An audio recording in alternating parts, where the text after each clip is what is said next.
kita melalui dalam peperangan, kita sebenarnya sudah capek menyediakan senjata, merakit bahkan dengan waktu, tenaga dan biaya. Tapi begitu ada lawan yang datang, berada dalam medan peperangan, kembali berdiskusi yang mana senjata akan dipakai. Seperti itulah situasinya pada saat itu. Saya Samsudin Alimsyah, mari kita bicarakan demokrasi. Sobat sekalian, alhamdulillah kita jumpa lagi di channel Ustadz Demokrasi. Sobat sekalian, ibarat jelangkung, datang tak diundang, diusir pun tak pulang-pulang. Itulah perumpamaan sekarang ini yang tepat untuk virus COVID-19. Kita tidak tahu asal muasal dari mana datanya COVID. Yang kita tahu hanyalah bahwa pertama kali terdeteksi ada COVID itu di negeri Wuhan, Cina, yang kemudian menyebar ke seantero dunia, termasuk di Indonesia. Meskipun Indonesia sebenarnya sempat agak rada-rada seolah tidak percaya, bahkan agak nyeleneh, menyatakan bahwa virus COVID tidak bisa bertahan di Indonesia dengan berbagai argumentasi. Selain karena cuaca, juga karena kekebalan tubuh orang Indonesia dengan jenis makanan konsumsi sehari-harinya. Dan yang lebih kuat lagi adalah seperti yang pernah diklaim oleh mantan Menteri Kesehatan kita Terawan, itu menyatakan karena ada perpaduan doa yang sangat kuat. Sobat sekalian, kita tidak akan membahas lagi berkaitan dengan jumlah angka-angka yang korban tentang COVID. Karena memang jumlahnya sudah tidak bisa lagi kita hitung, gitu ya. Apalagi dengan sekarang ini ada varian baru. Juga kita tidak akan menghitung lagi berapa duit uang rakyat yang habis terserap untuk penanganan COVID, atau setidaknya justru saya mengistilahkan menjustifikasi atas nama COVID. Karena fakta juga ada banyak duit yang berseliweran, realisasi keluar sesungguhnya tidak berkaitan langsung dengan kasus COVID. Saya kemudian teringat, kalau kita ingat ada anekdot yang biasa menyatakan bahwa cocologi, ilmu mencocok-cocokkan. Apa-apa kegiatan seolah-olah semua karena berkaitan COVID. Itu juga pernah terjadi sebenarnya di tahun 2013. Ketika pada saat itu pemerintah fokus pada penanganan kemiskinan, justru akhirnya kemudian pemerintah daerah berlomba-lomba membuat nomenklatur, termasuk pusat kementerian gitu ya, membuat program yang menjustifikasi penanggulangan angka kemiskinan. Sampai-sampai ada sebuah daerah kita temukan, dan itu hampir mendapatkan penghargaan dari pusat, seluruh programnya hampir gitu ya, mayoritas penanganannya adalah untuk diarahkan penanggulangan angka kemiskinan. Tapi setelah kemudian diverifikasi di kegiatannya, ternyata adalah membangun tugu pahlawan. Seperti itulah juga COVID. Dalam rangka penanganan COVID, tapi kemudian kegiatannya dia juga adalah membangun alun-alun. Itu adalah fakta gitu ya. Belum lagi persoalan lain yang juga memang justru ada banyak kasus korupsi dalam bencana COVID ini. Seperti yang sedang sekarang bergulir adalah kasus bansos yang jumlahnya sampai triliunan rupiah.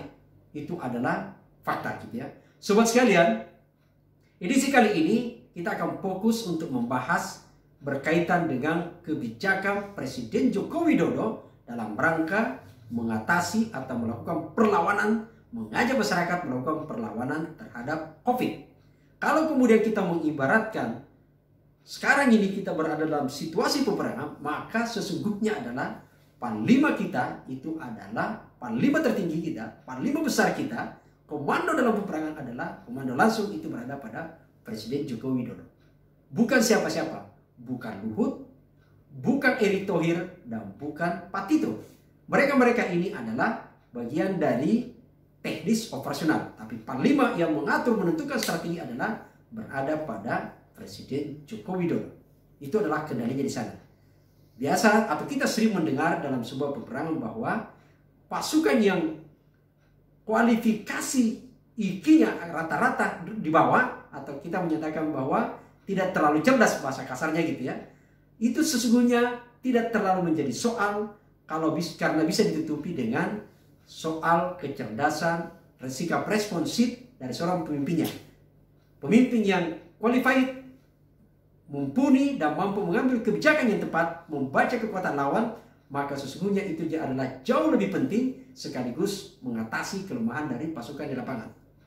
Tapi kemudian menjadi problem adalah kalau tingkat kecerdasan pasukan di lapangan itu jauh lebih tinggi daripada pemimpinnya yang justru lambat mengambil keputusan atau justru tidak mampu membaca kekuatan lawan. Maka bisa-bisa peperangan menjadi kacau.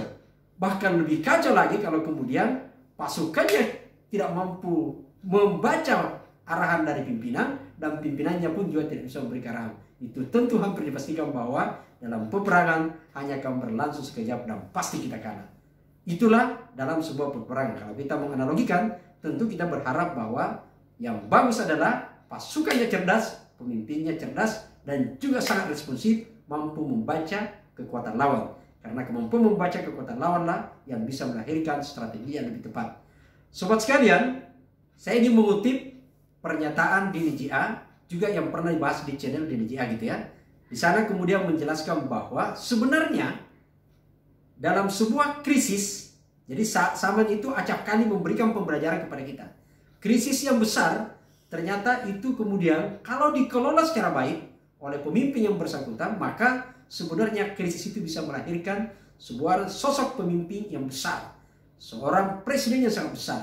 Bahkan Denny J.A. dalam channel itu kemudian memberikan ilustrasi berkaitan dengan penelitian 142 sejarawan di Amerika Serikat yang melakukan penelitian terhadap jejak bagaimana pemimpin atau presiden Amerika Serikat mulai dari George Washington sampai kemudian ke Donald Trump yang baru kemarin digantikan oleh Joe Biden. Itu kemudian mendapatkan informasi di sana bahwa bagaimana para pemimpin itu bisa membuat legacy terhadap dirinya. Tentu juga ada pemimpin yang justru dinilai sangat buruk karena satu hal, termasuk ketidakmampuan mengelola apa yang terjadi momen pada saat itu. Donald Trump menjadi salah satu catatan yang paling buruk dalam pemimpin di Amerika ketika ada momen berkuasa, justru kemudian kekuasaan itu tidak dikelola secara baik. Bukan hanya sebenarnya Denny J.A. yang mengkonfirmasi Donald Trump. Samsi Ali, Imam Samsi gitu ya, juga dalam berbagai kesempatan selalu bercerita, menginformasikan di forum-forum bahwa bagaimana karakter pemimpin Donald Trump yang kemudian sangat rasis. Sobat sekalian, kita tidak akan membahas soal bagaimana karakter pemimpin di Amerika. Tapi kemudian kita akan membahas adalah sekali lagi berkaitan dengan pemimpin kita, bagaimana memanfaatkan zaman. Denny J.A. kemudian mencoba menarik masuk untuk melihat bagaimana para pemimpin mulai dari Soekarno sampai kemudian ke Jokowi sekarang. Meskipun juga Denny J.A. tidak secara tegas menyatakan bahwa itu adalah penilaian yang bisa dijadikan referensi, karena Denny J.A. justru menyatakan bahwa kita menunggu dan kita berharap juga adalah bagaimana sejarawan memberikan penilaian. Saya sepakat dengan pernyataan Pak Denny J.A. yang menyatakan bahwa kita belum bisa menilai kepemimpinan Jokowi karena masih menjabat gitu ya, belum berakhir. Itu betul. Jadi kita tentu tidak akan menilai. Tapi konteks yang akan kita bahas sekarang ini adalah melakukan evaluasi kebijakan Jokowi untuk kemudian memberikan masukan. Karena bagaimanapun juga Jokowi adalah panglima kita. Kalau kita mengibaratkan sedang berada dalam situasi peperangan melawan COVID, maka panglima tertinggi kita yang bertanggung jawab melakukan komando sekarang ini adalah Pak Jokowi sebagai Presiden Republik Indonesia. Bukan Luhut, bukan Pak Tito, dan bukan Pak Erick Thohir.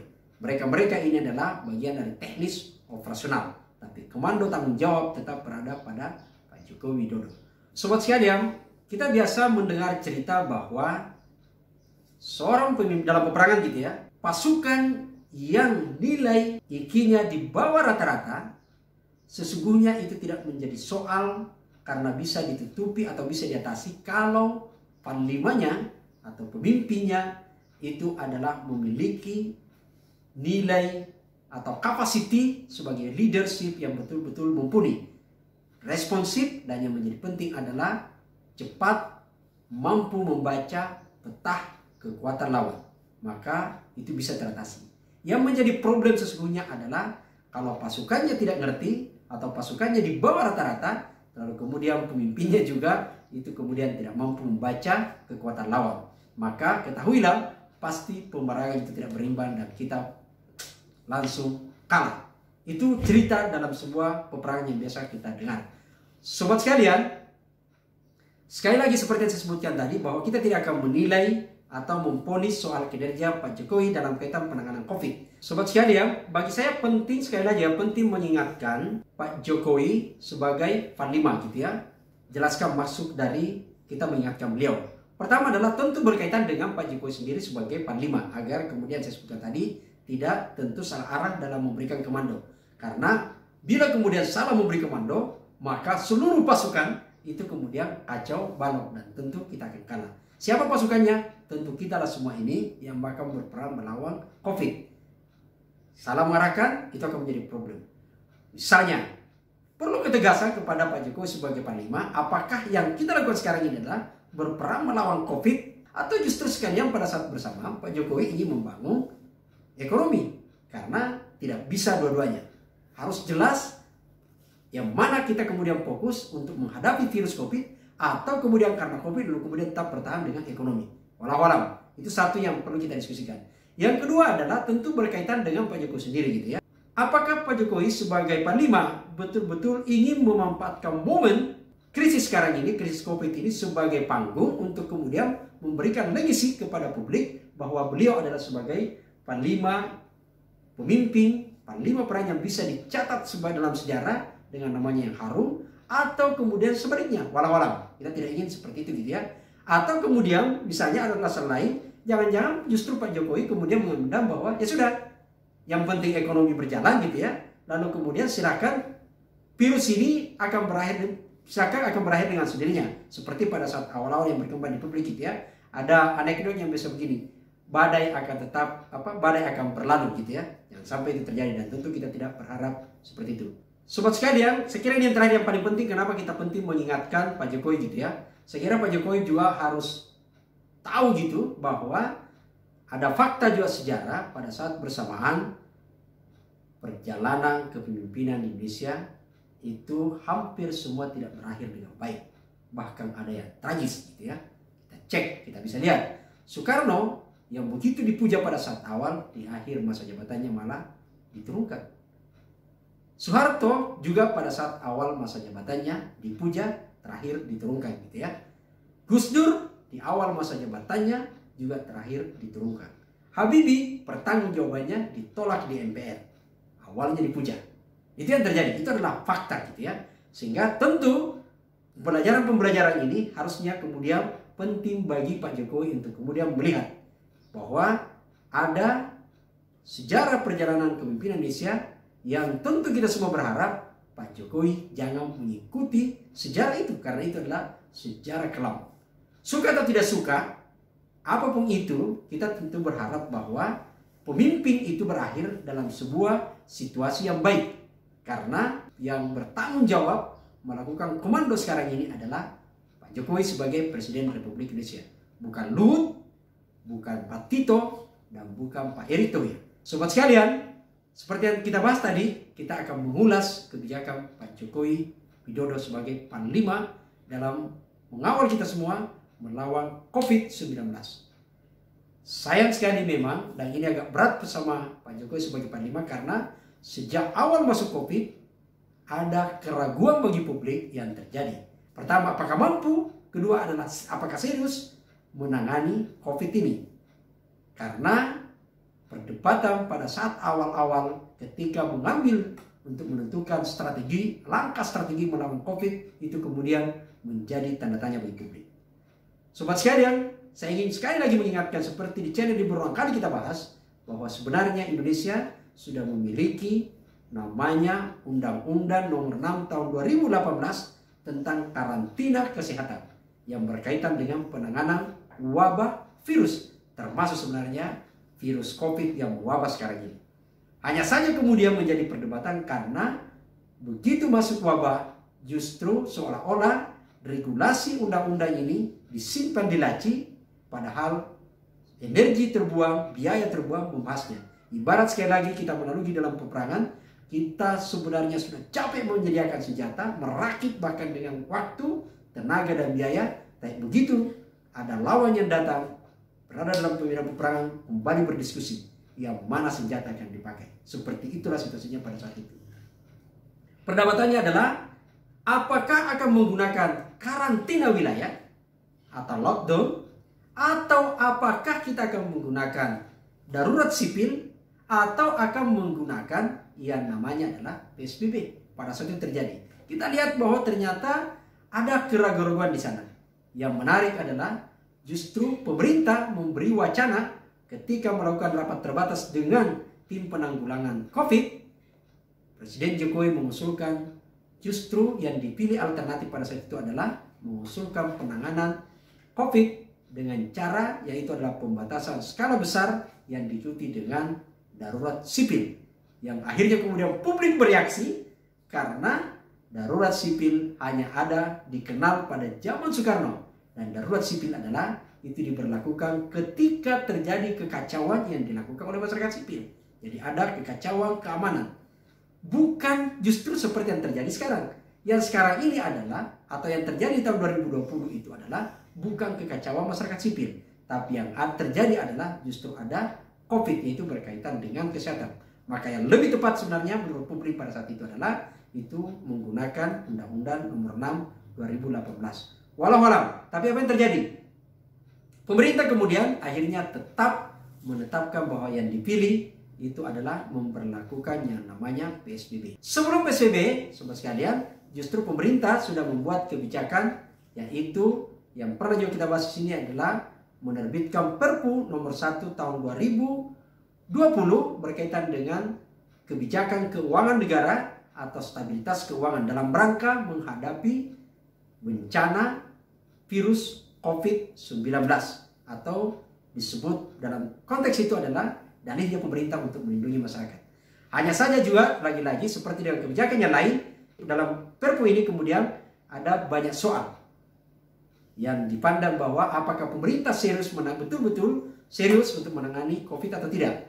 Karena faktanya adalah justru dalam undang-undang ini yang dilindungi adalah banyak kemudian curiga publik mempertanyakan motif atas pembuatan Perpu ini. Karena ada banyak pasal yang justru melindungi koruptor. Sobat sekalian, coba kita lihat ya apa saja kebijakan yang sudah dibuat oleh Presiden Joko Widodo selama penanganan COVID gitu ya. Kita coba lihat satu-satu. Pertama adalah, sobat sekalian, kita ingat bahwa pada tanggal 31 Maret 2020 Presiden Jokowi sebenarnya sudah membuat Perpu berkaitan dengan sistem keuangan nasional atau sistem keuangan dan stabilitas keuangan nasional dalam rangka menghadapi COVID gitu ya, penyebaran virus COVID. Perpu ini dimaksudkan untuk supaya bisa melindungi masyarakat yang terancam secara nyata atas virus COVID. Itu sebenarnya yang kita lihat di Perpu ini. Hanya saja kemudian memang sobat sekalian, seperti di channel ini kita pernah bahas, Perpu ini kemudian kan sebenarnya menimbulkan tanda tanya, terutama kalau kita baca masuk dalam beberapa ketentuan dalamnya yang diatur dalam Perpu ini. Misalnya ada hal yang menggelitik dari sejumlah sebenarnya peraturannya. Muatan-muatan aturan dalamnya adalah salah satu pasal yang ingin saya perlihatkan adalah justru Perpu ini menjadi kita semua terusik. Karena bukankah pemerintah sebenarnya adalah firm terhadap gerakan anti korupsi. Tapi dalam Perpu ini ada salah satu muatan pasal yang justru memberikan imunitas kepada pejabat untuk tidak dipersoalkan sebagai korupsi dalam hal penanganan COVID. Padahal yang harusnya sebaliknya adalah pemerintah ya, membuat aturan dalam Perpu ini yang kita tunggu adalah menyatakan bahwa dilarang tegas untuk melakukan korupsi dana COVID, dan apabila terlibat dalam korupsi maka harusnya dihukum mati. Itu yang kita tunggu sebenarnya dalam Perpu ini. Tapi yang ternyata yang keluar adalah justru memberikan imunitas. Dalam pasal-pasal lain juga banyak soal gitu ya. Yang seperti kemarin kita sebut bahwa ada potensial bagi orang-orang yang berwatak jahat untuk kemudian bisa bergerombol melakukan secara berjamaah merampok uang rakyat. Dan tentu memang ada banyak pasal yang baik dalam Perpu ini. Tapi bukan berarti kita harus menutup mata dalam pasal-pasal yang problem. Sobat sekalian, aturan-aturan lain yang sebenarnya kita lihat adalah kebijakan lain yang dibuat oleh pemerintah dalam hal penanganan COVID juga adalah selain Perpu tadi juga ada PP berkaitan dengan PSBB. Sobat sekalian, kalau kita ingat bahwa saat pertama kali masuk COVID, sepertinya pemerintah sendiri memang agak bingung mengambil langkah-langkah strategis penanganan COVID. Bahkan kalau kita ingat pada saat rapat terbatas pemerintah dengan tim gugus percepatan penanganan COVID, justru yang ditawarkan adalah pemerintah menawarkan, yaitu adalah kebijakan pembatasan skala besar dan sekaligus diikuti dengan darurat sipil. Walau kita tidak tahu siapa yang memberi masukan oleh pemerintah sampai saat itu. Yang pasti bahwa sebenarnya seperti yang berkali-kali kita ingatkan, pemerintah kan sebenarnya kita semua sudah punya namanya Undang-Undang Nomor 6 Tahun 2018 berkaitan dengan Undang-Undang Karantina Kesehatan.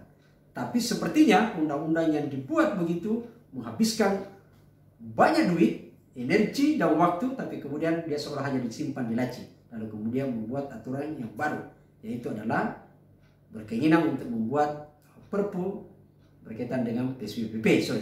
Yang menarik adalah karena mengaitkan dengan darurat sipil. Padahal kita tahu darurat sipil ini hanya kita kenal pada zaman Soekarno, yang sesungguhnya adalah darurat sipil itu secara substansi ada apabila terjadi kekacauan yang melibatkan sipil. Dan ini adalah bukan kekacauan masyarakat sipil, ini adalah soal kesehatan. Walau sekali lagi itu fakta gitu ya. Aturan yang lain adalah justru pada saat ketika terjadi perdebatan antara pilihannya apakah PSBB, lockdown, atau kemudian darurat sipil, jadi pemerintah kemudian akhirnya memutuskan untuk mengambil atau pilihan strateginya adalah yaitu kebijakannya membuat PP yang berkaitan dengan PSBB, yaitu adalah pembatasan sosial berskala besar. Pada saat itu kemudian publik lagi-lagi bertanya, apakah ini betul serius atau tidak? Yang pasti adalah PSBB menjadi pilihan. Terjadi penyekatan di mana-mana, hanya saja justru masyarakat kemudian kembali terusik. Karena yang diinginkan masyarakat sebenarnya adalah lockdown, yaitu adalah karantina wilayah. Maka kalau karantina wilayah berlaku kepada semua siapapun dia. Tidak boleh ada arus kemudian keluar masuk yang begitu bebas, baik itu pejabatnya, baik itu masyarakat biasa, baik itu warga asing atau siapa. Ini adalah karantina betul-betul wilayah. Hanya berada orang yang di dalam tidak boleh keluar dan orang yang di luar tidak boleh masuk tanpa melalui proses pemeriksaan yang ketat. Tapi apa yang terjadi? Yang dipilih adalah PSBB. Sayangnya kemudian implikasi karena PSBB itu ketat kepada masyarakatnya, tapi tidak ketat kepada warga asing, terutama tenaga kerja asing dari Cina. Sobat sekalian, ingat bagaimana ketika sekolah ditutup, masjid ditutup, fasilitas-fasilitas publik kemudian ditutup, tapi pada saat bersamaan tenaga kerja asing berjubel berdatangan di saat COVID masih tinggi, itu kemudian datang ke Sulawesi Tenggara. Dan kita tahu bagaimana penerimaan masyarakat di sana yang awalnya menolak keras bahkan melalui sidang paripurna. Tapi sayang sekali akhirnya bergeming juga pemerintah dan warga di sana harus hanya bisa mengurut dada. Itu fakta yang terjadi dengan PSBB. Apa yang terjadi kemudian? Implikasi PSBB ternyata tidak efektif. Keluar lagi kebijakan yang namanya PPKM. Belakangan dikenal istilah PPKM mikro yang kemudian mulai akhirnya agak longgar. Belum selesai PPKM mikro, tiba-tiba kemudian keluar kebijakan larangan mudik. Tapi larangan mudik ini adalah justru hanya kepada warga Indonesia, baik yang ada di luar bekerja, di luar negeri bekerja tidak bisa balik ke Indonesia, atau yang ada di perkotaan tidak bisa pulang kampung. Tapi untuk lagi-lagi warga asing bisa saja datang. Itu fakta. Selalu hanya berdalih bahwa orang asing itu yang datang di soal Republik adalah sudah melalui prosedur. Bahkan yang nyeleneh karena disebut prosedurnya adalah karena menggunakan pesawat charteran. Seolah-olah seperti yang kita pernah bahas di channel ini, emangnya COVID itu takut sama pesawat charteran. Ini kan sebenarnya adalah logika yang tidak nyambung. Sekarang ini sobat sekalian, muncul lagi kebijakan yang namanya PPKM darurat. Jadi setelah mikro muncul PPKM darurat. PPKM mikro, beberapa fasilitas publik mulai dibuka. Pusat perdagangan mulai agak dibuka, dilonggarkan. Tempat pariwisata kemudian dibuka. Hanya saja sekolah masih ditutup. PPKM darurat itu kemudian agak mirip lockdown gitu ya. PPKM darurat ini hanya saja secara hukum kita menjadi berdebat karena ini hanya menggunakan surat edaran gitu ya.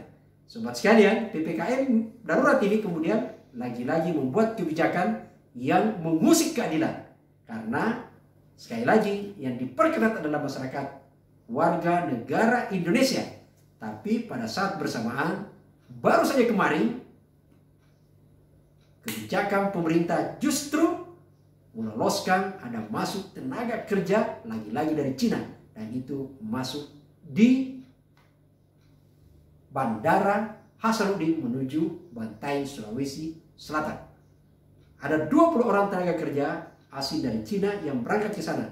Problemnya adalah justru orang ini juga selain melanggar administrasi karena belum ada izin, tapi juga adalah mereka masuk di saat PPKM. Ingat, mereka berangkat dari Bandara Soekarno-Hatta ke Bandara Hasanuddin, di mana Bandara Soekarno-Hatta masuk dalam wilayah PPKM. Kembali mengusik rasa keadilan. Sekali lagi tema kita sekarang ini adalah berkaitan dengan evaluasi kebijakan. Untuk kemudian kita harap bahwa bagaimana sebenarnya Presiden sebagai Panglima betul-betul melahirkan kebijakan yang bisa membawa kita bersatu padu semangat melawan COVID. Bukan kemudian semakin membuat varian-varian yang justru kebijakan itu mengusik rasa keadilan bagi publik, dan implikasinya adalah masyarakat semakin tidak percaya pemerintah dan juga tidak percaya adanya COVID. Itu akan jauh lebih berbahaya. Maka sekali lagi belum terlambat, kita berharap sebenarnya adalah Jokowi segera kita ingatkan bagaimana memanfaatkan krisis ini untuk menjadi pemimpin yang besar. Caranya adalah silakan berakselerasi, munculkan bakat kepemimpinan sebagai betul-betul pemimpin yang kuat untuk melahirkan sebuah kebijakan yang betul-betul qualified, yang strategis, mengajak kita melawan COVID. Bukan kemudian membuat kita semua menjadi pada posisi yang dilema. Apakah betul ada COVID atau jangan-jangan hanya bisnis? Menjawab pertanyaan itu adalah, sekali lagi kita kembalikan, jadilah panglima, pemimpin yang tepat, bukan membawa kepada pemimpin yang membuat masyarakat hanya bisa bertarung dengan dirinya sendiri.